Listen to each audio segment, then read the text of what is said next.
오늘 하나님께서 우리에게 주시는 말씀은 말라기서 2장 10절로 16절입니다. 구약성경 1328페이지 말라기 2장 10절부터 16절까지 우리 다 같이 일어나셔서 한 절씩 교독해서 봉독하도록 하겠습니다. 우리는 한 아버지를 가지지 아니하였느냐? 한 하나님께서 지으신 바가 아니냐? 어찌하여 우리 각 사람이 자기 형제에게 거짓을 행하여 우리 조상들의 언약을 욕되게 하느냐?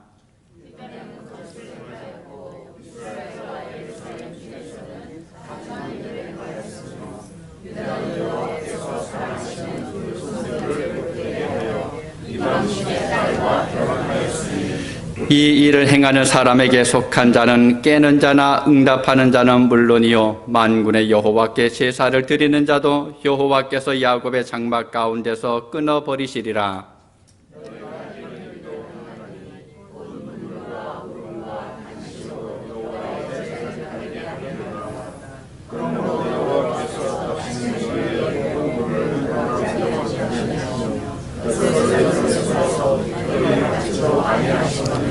너희는 이르기를 어찌 됨이니까 하는도다. 이는 너와 내가 어려서 맞이한 아내 사이에 여호와께서 증인이 되시기 때문이라. 그는 내 짝이요 너와 서약한 아내로되 내가 그에게 거짓을 행하였도다.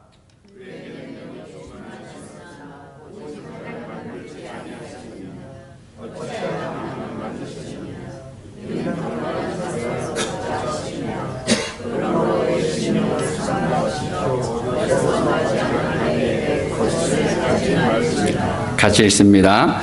이스라엘의 하나님 여호와가 이르노니 나는 이혼하는 것과 옷으로 학대를 가리는 자를 미워하노라. 만군의 여호와의 말이니라. 그러므로 너희 심령을 삼가 지켜 거짓을 행하지 말지니라. 아멘. 자리에 앉아주시기 바랍니다. 어제 총격 사건이 있었죠. 펜실베니아에서 유세하고 있었던 전 대통령 트럼프, 이 총격 사건으로 인해서 사망자도 발생했고 또 다친 사람도 있습니다. 우리가 살아가는 세상에 언제 어디서 어떻게 어떤 방법으로 닥칠지 모르는 그런 위험들이 있습니다. 그래서 더욱 기도가 필요한 이 시기입니다. 우리의 방패가 되시고 산성이 되시는 하나님의 품 안에서 늘 안겨 살아가는 여러분 모두가 되실 수 있기를 바랍니다. 여러분의 기도와 배려 덕분에 지난 주간 캘리포니아에 있었던 세계 한인 선교사 대회 잘 다녀왔습니다. 뜻하지 않은 만남들도 그곳에서 있었습니다. 세계 각처에서 모이신 선교사님들이 있었는데 저마다의 고민을 나누고 또 만남을 통해서 지금까지 그토록 오랫동안 기도했었는데 서로 이야기하면서 응답을 찾아가고 방향을 발견하는, 그래서 기쁨으로 또 활짝 웃는 그런 모습들도 봤습니다.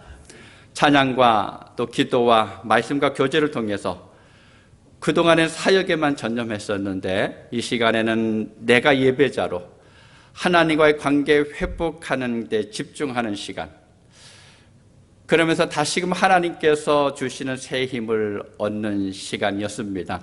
그런 선교사님들을 바라보면서 느낀 것이 있습니다. 몇 가지 특징이 있었는데 이 선교사님들 보니까 박수를 정말 잘 치십니다. 성경을 이야기할 때도 성경에서 나타나는 하나님의 기적들을 이야기할 때마다 늘 박수를 쳤어요. 또 그것으로 끝나는 게 아닙니다. 선교사님들이 간증하면서 선교지에서 있었던 정말 작은 일들, 우리가 보기에는 당연한 것 같은 일인데도 불구하고 그 이야기를 들으면서 박수하는 모습을 보았습니다. 하나님을 함께 찬양하는 거죠. 그게 내가 열심히 했기 때문이 아니라 하나님께서 그것을 하셨다라고 하는 것을 인정하고 있는 그들의 모습입니다. 그뿐만 아니라 서로의 아픔을 나누는데도 불구하고 박수를 쳐줍니다. 위로의 박수죠. 우리도 함께 그 아픔을 겪었고 결국은 하나님께서 다시금 이끌어 가실 것이라고 하는 소망의 박수를 하는 것을 보았습니다. 그래서 덕분에 저도 손바닥이 아플 만큼 박수를 치기도 했습니다. 또 선교사님들은 잘 웁니다. 눈물이 많습니다. 그리고 또 반대로 선교사님들은 잘 웃습니다. 조그만 웃음거리가 있으면 마음껏 웃어댑니다. 또 선교사님들은 잘 먹습니다. 그리고 이 선교사님들은 감동하는 것을 정말 잘합니다. 작은 이야기들을 들으면서도 함께 감격하고 감동하는 것을 보았습니다. 제가 일주일 동안 지내면서 이 선교사님들을 보면서 느낀 모습입니다. 여러분, 이분들을 위해서 계속해서 기도해 주시기 바랍니다. 이제 각각의 사역지로 돌아가서 또 그 현장에서 이런저런 일들을 겪을 텐데, 하나님께서 한 주간 베푸셨던 은혜를 통해서 넉넉히 이기며 갈 수 있기 위해서 여러분 기도해 주시기 바랍니다. 저와 아내 역시도 좋은 은혜의 시간이었습니다. 비록 새벽부터 밤 늦은 시간까지 계속되는 일정으로 인해서 밤에 마치고 숙소에 돌아가면 샤워할 힘이 없습니다. 그래서 그냥 양치만 하고 옷 갈아입고 침대에 누워서 자고 아침에 일어나서 이제 샤워 잠깐 하고 나갔는데, 더군다나 시간이 다르잖아요. 이 3시간의 차이가 참 크더라고요. 잘 때는 LA 시간으로 자는데 일어날 때는 여기 시간으로 눈이 떠집니다. 그러다 보니까 하루에 한 3시간, 4시간 뭐 이렇게 자고 일어나다 보니까 많이 피곤하기도 했지만, 그럼에도 불구하고 행복하고 즐거운 시간이었고 하나님의 은혜를 경험하는 시간이었습니다. 귀한 시간을 가질 수 있도록 허락해 주신 우리 당회와 우리 성도님들께 감사를 드립니다. 내년에는요, 그 한국의 큰 선교단체가, 선교사님들 단체가 3개가 있는데, 이 3개가 연합해가지고 이 대회를 한국에서 가진다고 합니다. 좀 기도해 주시면 감사하겠습니다. 제가 간혹 말씀을 드리는 것처럼 사람이 하나님 앞에 설 수 있다라고 하는 그 자체가 행복한 것인 것 같습니다. 예배자로 하나님의 말씀을 듣고 하나님을 찬양하고 또 감사하고 감격하고 성령의 도우심을 기대하면서 지낼 수 있는 사람이 행복한 사람입니다. 오늘 예배하는 여러분이 바로 그 은혜를 누릴 수 있기를 바랍니다. 교회나 어떤 단체 또 어떤 작은 모임들을 보게 되면 규칙들이 있죠. 적어도 이런 일을 이렇게 해야 된다라고 하는 그런 규칙이 있습니다. 저희 교회 성경 공부 모임에도 규칙이 있습니다. 모르시나요? 무슨 말씀입니까? 하는 표정을 가지고 계시는데, 지난달에 드린 자료에 보시면 그 규칙이 나와 있습니다. 읽어보시기 바랍니다. 많은 모임이나 단체 보면 이 규칙을 십계명이라고 이야기합니다. 그래서 무슨 단체 십계명 이렇게 이야기하기도 하죠. 뭐 부부 십계명도 있습니다. 아내의 십계명이 있고 남편의 십계명도 있습니다. 또 무슨 모임을 가질 때마다 우리는 이렇게 한다라고 해서 십계명을 가지고 이야기하는데, 아내를 위한 남편의 십계명도 보니까 참 여러 종류가 있더라고요. 제가 그 중에 하나를 그냥 읽어드리겠습니다. 설명은 하지 않겠습니다. 화면을 참고해 주시기 바랍니다. 아내 말을 다그치지 말고 자상하게 들어주라. 둘째, 가족 사이의 갈등을 잘 조정하라. 셋째, 수시로 말이나 신체적인 접촉으로 애정을 표현하라. 넷째, 다른 여성이 쥐고 있는 매력을 아내와 비교하지 말라. 다섯째, 남 앞에서 아내를 모욕하는 말이나 태도는 하지 마라. 여섯째, 남편 허락 없이 마음대로 쓸 돈을 따로 줘라. 일곱째, 아내의 연약함과 살림살이의 고충을 알아주라. 여덟째, 아내의 생일과 기념일에 아내가 좋아하는 선물을 줘라. 아홉째, 아이들에게 관심 갖고 놀아주라. 열째, 쉬는 날에는 아내에게 시간을 내라. 어떻습니까? 우리 남편 되시는 분들 뿌듯하신가요? 아니면 미안한 마음이 드십니까? 저는 이걸 읽으면서 참 미안하다라고 하는 생각을 많이 했습니다. 내가 못한 거 다 하라 그러네 라고 하는 것을 여기서 이야기하고 있는 것 같습니다. 자, 그러면 여기서 우리가 하나 생각해 봐야 될 게 있습니다. 내가 개인적으로 혹시 우리 가정이 가지고 있는 십계명이 있을까라고 하는 것입니다. 여러분, 무엇을 삶의 기준으로 삼고 살아가고 있습니까? 특별히 신앙인으로 가야 한다면 나는 적어도 이렇게 하겠다라고 하는 여러분 결단이 있습니까? 우리 그레이스 성경교회 표어가 뭡니까?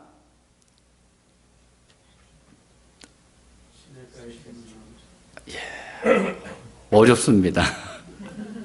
주보에 나와 있죠. 우리 주보 보시면서 한번 함께 큰 소리로 읽어보도록 하겠습니다. 우리 표어 함께 읽도록 하겠습니다. 시냇가에 심겨진 교회.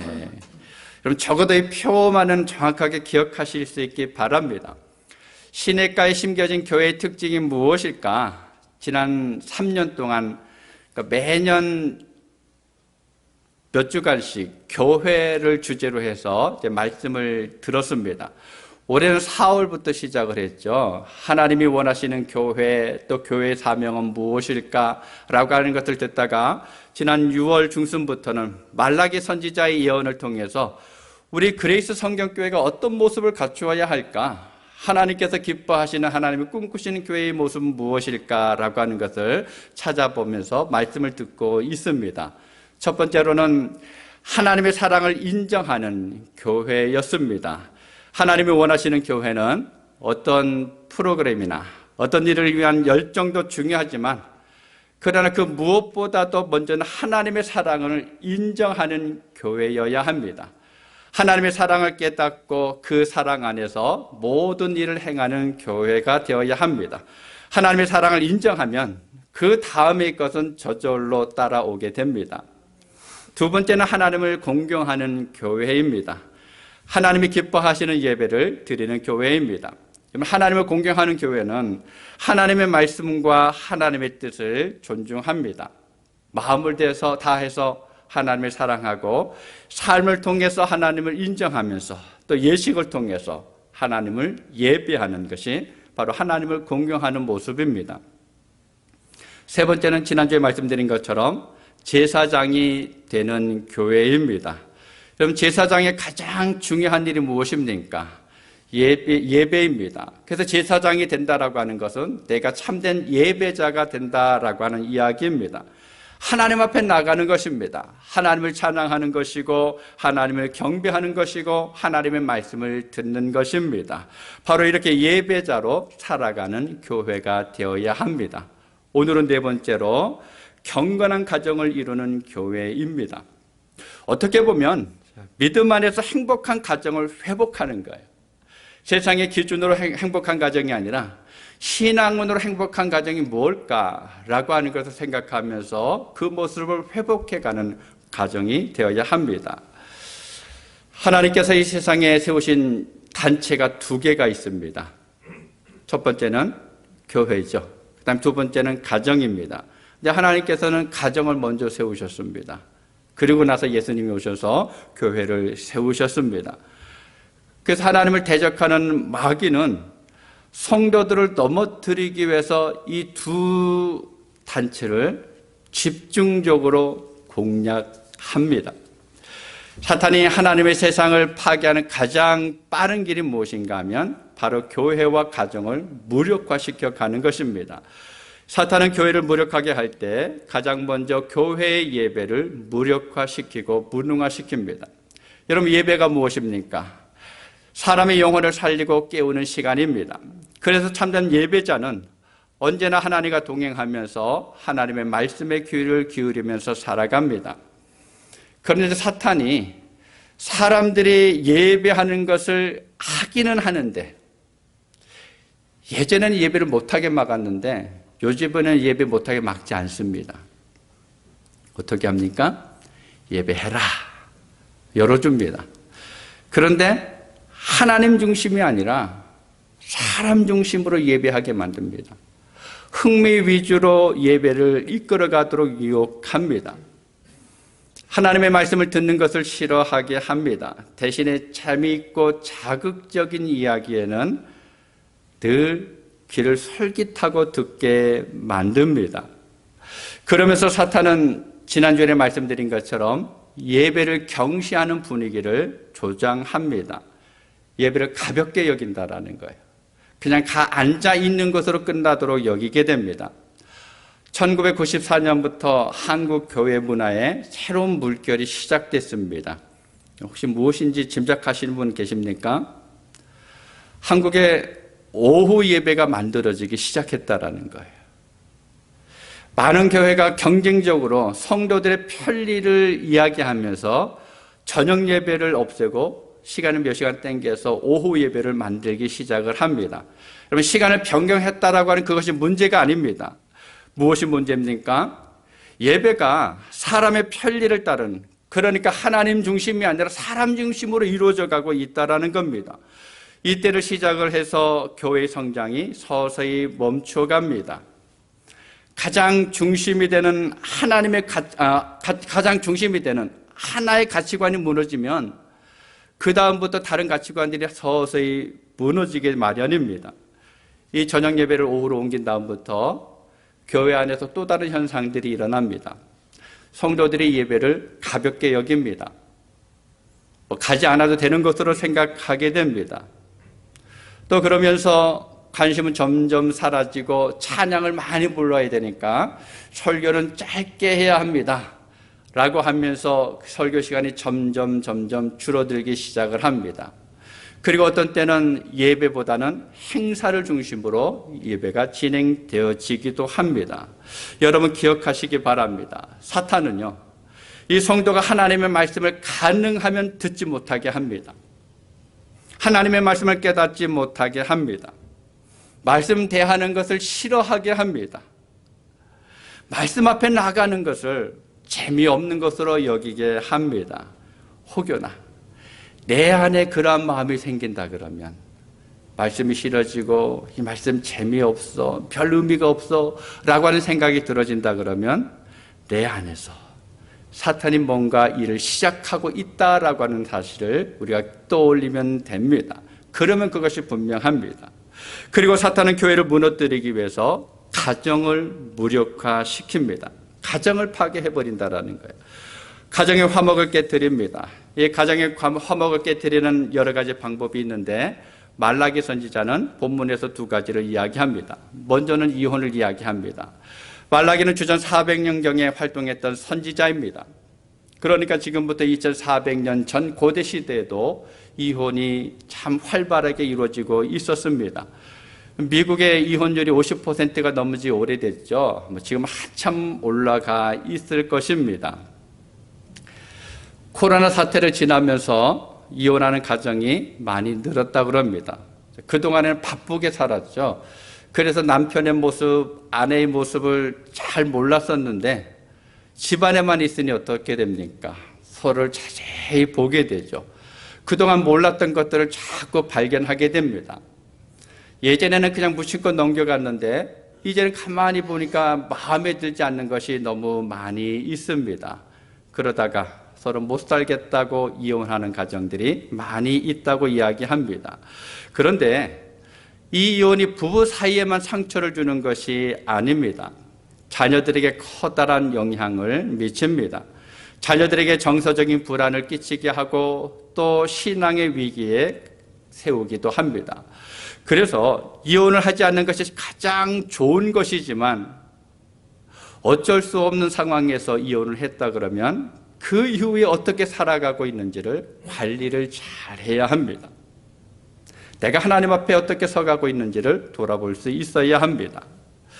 가정의 화목을 깨뜨리는 또 다른 하나의 요소가 우상 숭배자와의 결혼입니다. 요즘 교회 안에 청년들이 많이 없죠. 대형 교회는 그래도 청년부가 결성이 돼 있어서 청년들이 많이 있습니다. 그 안에서 만남을 가지기도 하고 또 서로 결혼하면서 가정을 꾸리기도 합니다. 그런데 어지간한 교회들은 특별한 경우 말고는 청년들이 없습니다. 그러면 배우자를 어디서 선택을 합니까? 직장에서 만나고 또 이런저런 모임에서 만나게 됩니다. 그러다 보니까 자연스럽게 신앙이 없는 사람들과 결혼하는 일들이 많이 있습니다. 우리는 이 문제에 대해서 심각하게 고려하면서 기도해야 합니다. 자녀들의 배우자에 대한 기준을 여러분 어디에 두고 있습니까? 어떻게 하는 것이 자녀들이 행복한 가정을 꾸릴 수 있는 것 같습니까? 여러분 기도하시기를 바랍니다. 그리고 이 가정의 화목을 깨는 또 다른 하나가 있습니다. 바로 의사소통의 문제입니다. 커뮤니케이션의 부재라고 이야기하죠. 부부 간에 아니면 형제 간에 부모와 자녀 간의 대화가 별로 없습니다. 근데 대화는 쌍방통행이죠. 서로 주고받아야 되는데 근데 어떤 집에 가면 일방적으로 이야기하는 집들이 있습니다. 남편이 아내에게, 아내가 남편에게, 아니면 부모가 자녀에게, 또 반대로 자녀가 부모에게 일방적으로 이야기하고 그것으로 끝날 때가 있습니다. 이것이 쌓이고 쌓이다 보면 신뢰가 깨지고 급기야는 가정이 깨어질 수도 있습니다. 여러분, 성도들의 가정이 든든해야지 교회가 든든해집니다. 가정이 경건해야지 교회가 경건해질 수가 있습니다. 또 든든하고 또 경건한 가정이 얼마나 되느냐라고 하는 것이 그 교회의 건강 정도를 가늠하는 척도가 될 수가 있습니다. 건강한 교회가 되기 위해서 중요한 요소 가운데 하나가 가정의 회복입니다. 믿음의 회복이 이루어져야 합니다.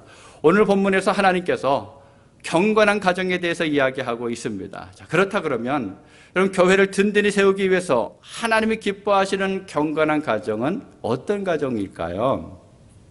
첫 번째는요, 하나님이 기뻐하시는 가정은 저는 결혼을 잘해야 합니다. 포르투갈 속담에 이런 말이 있습니다. 바다에 나가기 전 1번 기도하고, 전쟁에 나가기 전 2번 기도하고, 결혼하기 전 3번 기도하라. 결혼하는 것이 그만큼 중요하다라는 거죠. 어려운 일들이 많이 있다라는 것입니다. 전쟁에 나가는 것보다도 더 어려운 것이 바로 결혼하는 것입니다. 그래서 결혼 잘하는 것이 중요합니다. 어떻게 하는 것이 잘하는 결혼일까요? 여러분, 어떻게 하는 것이 결혼 잘하는 겁니까? 좋은 짝을 만나야 되겠죠. 좋은 짝은 오늘 본문 11절에서 이렇게 이야기합니다. 11절 함께 읽겠습니다. 유다는 거짓을 행하였고 이스라엘과 예루살렘 중에서는 가증한 일을 행하였으며 유다는 여호와께서 사랑하시는 그 성결을 욕되게 하여 이방신의 딸과 결혼하였으니. 말라기 시대 이스라엘 가정을 향한 하나님의 책망은 이방인과 결혼한 것이었습니다. 여러분, 말라기 시대 이방인과의 결혼, 요즘 말로 하면 국제결혼이죠. 이 국제결혼이 왜 문제가 되었을까요? 혼혈했기 때문에 그렇습니까? 아닙니다. 혈통의 문제가 아닙니다. 신앙의 문제였습니다. 믿음의 문제였습니다. 여러분, 이스라엘은 처음부터 혈연 공동체가 아닙니다. 이스라엘의 애굽을 탈출할 때만 어떻게 했습니까? 많은 민족들이 함께 했다 그랬죠. 그 후에도 계속해서 혼혈이 이루어졌습니다. 다양한 외모를 가지고 있는 이스라엘 백성들의 모습을 발견할 수가 있습니다.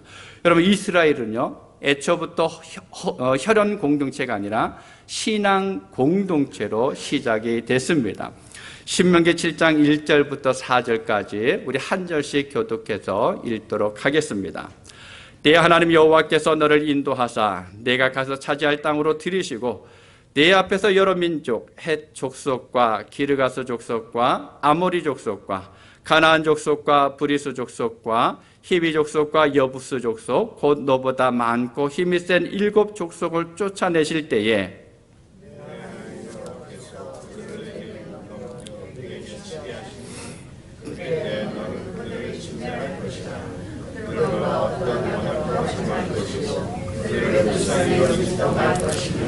또 그들과 혼인하지도 말지니 내 딸을 그들의 아들에게 주지 말 것이요 그들의 딸도 내 며느리로 삼지 말 것은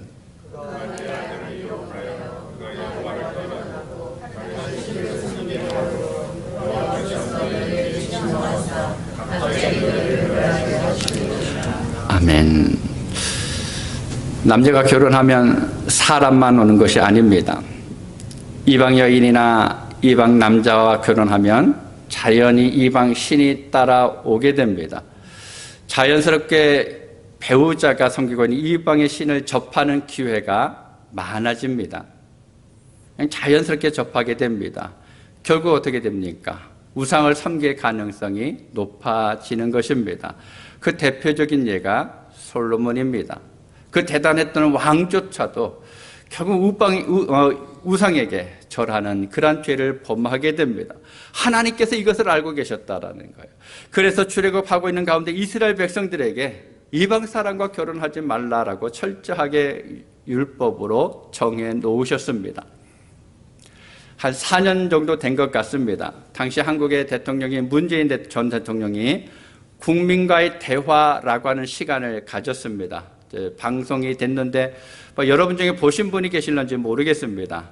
가수 배철수 씨가 사회를 그때 봤는데 저는 다 보지는 못했고 과연 국민들이 대통령에게 무슨 말을 했을까라고 하는 것을 나중에 찾아봤는데 이런 말을 했습니다. 제일 많은 이야기가 역시 당시 상황에 따라서 경제적인 문제였습니다.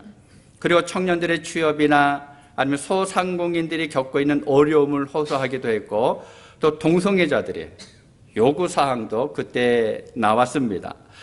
그 중에 인상적으로 눈에 띈 것이 있는데 한국 여성이 동남아 출신의 이슬람교도와 결혼해서 자녀를 낳고 키우는 과정 속에서의 어려움에 대해서 이야기합니다. 여러분 이게 무슨 말인지 아세요? 이날 어느 부부가 함께 출연했는데 일반적인 다문화 가정이 아닙니다. 자기 자녀가 앞으로 이슬람 교도로 한국 땅에서 살아가는 것이 쉽지 않은 환경을 걱정하고 있다는 거예요. 왜 한국 사람들이 이렇게 이슬람 교도에 대해서 바르게 보지 못하고 있느냐, 왜 이렇게 외면하고 있느냐라고 이야기하고 있다는 것입니다. 그러면서 한국 사회에서 이슬람교를 좀 자연스럽게 받아줬으면 좋겠다라고 이야기합니다. 여러분 한국 여성이 이슬람교도인 외국인과 결혼하니까 아내가 자연스럽게 이슬람교 사람이 되고 또 그 사이에 태어나는 자녀들도 자연스럽게 그 종교 안에 거하게 됩니다. 여러분 이것이 자연스러운 현상입니다. 말라기 시대 이방인과 결혼을 금한 것은 오늘날 우리 시대의 불신자와 결혼하는 것과 같이 생각해 볼 수가 있습니다. 사도 바울이 고린도후서 6장 14절에서 이렇게 권면하는 것을 볼 수가 있습니다. 너희는 믿지 않는 자와 멍에를 함께 매지 말라. 의와 불법이 어찌 함께하며 빛과 어둠이 어찌 사귀며. 이미 결혼하신 분들은 어쩔 수가 없지만 아직 결혼하지 않았다 그러면 깊이 생각해 볼 문제입니다. 물론 100% 그렇다라고 하는 것은 아닙니다. 그렇지만 많은 경우 우상 숭배하는 사람이나 불신자와 결혼하게 되면 신앙을 떠날 가능성이 많아집니다. 목사가 이런 말을 하면 설교 끝나고 나서 꼭 대꾸하는 분이 있습니다. 목사님, 불신자와 결혼해서 전도하면 되잖아요. 내 남편, 내 아내를 신앙인으로 이끌면 되잖아요. 물론 맞는 말입니다. 그렇게 하면 됩니다. 그런데 여러분, 그게 말처럼 쉽던가요? 그렇지 않다고 하는 것을 우리는 이미 다 알고 있습니다. 예전에 부목사로 섬기던 교회에 1년에 한 2번 예배 참석하는 분이 있었습니다. 잠시 만나서 이야기를 나눌 기회가 있었는데 친정은 독실한 기독교 집안이라 그럽니다. 교회 장로, 권사로 많은 제 가족들이 직분을 가지고 있는데 이분이 젊었을 때 한 남자를 만났는데 너무 멋있었다 그러니까 너무 성실하고 집안도 보니까 괜찮고 해서 만나서 결혼해가지고 전도하면 되지 라고 해가지고 그 마음을 가지고 결혼을 했습니다. 그런데 결혼하고 보니까는 시어머니가 독실한 불교 신자였어요. 남편을 전도하겠다라는 꿈을 가지고 그 집에 시집을 갔는데 전도하는 것은커녕 자기 자신도 신앙생활하는 것이 어렵다라는 거죠. 그래서 겨우 모든 가족들이 며칠 여행 간 사이에 1년에 한 번 아니면 2번 예배에 참석합니다. 그러면서 이분이 이야기합니다. 시어머니 생전에는 제가 온전하게 신앙생활을 할 수 없을 것 같습니다. 이런 경우가 주변에서 의외로 많이 있습니다. 그래서 믿는 두 사람이 만나서 가정을 꾸리는 것이 큰 복입니다. 저도 아들 건이가 대학에 들어가면서 이 결혼 문제에 대해서 결혼하기 시작했습니다. 이제 둘째 은채까지 가니까는 은채도 그 기도 제목이 포함이 되죠. 하나님을 믿는 신앙의 사람을 만나게 해 주십시오. 함께 하나님의 영광이 되는 가정을 꾸리게 해 주십시오 라고 기도합니다. 아마 이것이 우리는 부모들의 마음일 것입니다. 여러분, 신앙인과 결혼하면 결혼이 안 된다 그러면 기다릴 줄 알아야 돼요. 만나는 사람이 먼저 신앙 안에 들어올 수 있도록 유도한 다음에 그 다음에 결혼을 해야 합니다. 우리가 자녀들에게 늘 이러한 것들을 이야기해야 합니다. 너의 배우자는 적어도 이것은 있어야 돼. 신앙은 있어야 돼. 하나님을 두려워할 줄은 알아야 돼 라고 이야기해야 합니다. 오늘 본문에서 말라기 선지자는 불신자들, 이방신을 섬기는 자와 결혼했을 때 이럴 것이다 라고 말씀합니다. 11절에서는 여호와께서 사랑하시는 그 성결을 욕되게 하여 라고 말합니다. 또 12절 하반절에서는 여호와께서 야곱의 장막 가운데서 끊어버리시리라. 13절 전반부에서는 눈물과 울음과 탄식으로 여호와의 제단을 가리게 하는도다 라고 이야기하고 있습니다. 여러분, 이스라엘이 하나님의 가정에 대한 말씀에 불순종하면 결국은 이것을 경험할 수밖에 없다라고 말씀하고 있습니다. 하나님이 기뻐하시는 가정이 되기 위해서는 결혼을 잘 해야 합니다. 여러분, 결혼을 잘한 가정은 결혼 후에도 하나님을 더 가까이 합니다. 그러면서 경건한 가정을 이루게 됩니다. 그런데 잘못된 결혼을 하게 되면 하나님과 더 멀어지게 됩니다. 두 번째로는요, 하나님이 기뻐하시는 가정은 경건한 가정입니다. 오늘 본문 15절 우리 함께 읽도록 하겠습니다. 그에게는 영이 충만하였으나 오직 하나를 만들지 아니하셨느냐? 어찌하여 하나만 만드셨느냐? 이는 경건한 자손을 얻고자 하심이라. 그러므로 내 심령을 삼가 지켜 어려서 맞이한 아내에게 거짓을 행하지 말지니라. 아멘. 하나님은 여러 영을 창조하실 수 있는 정련자이십니다.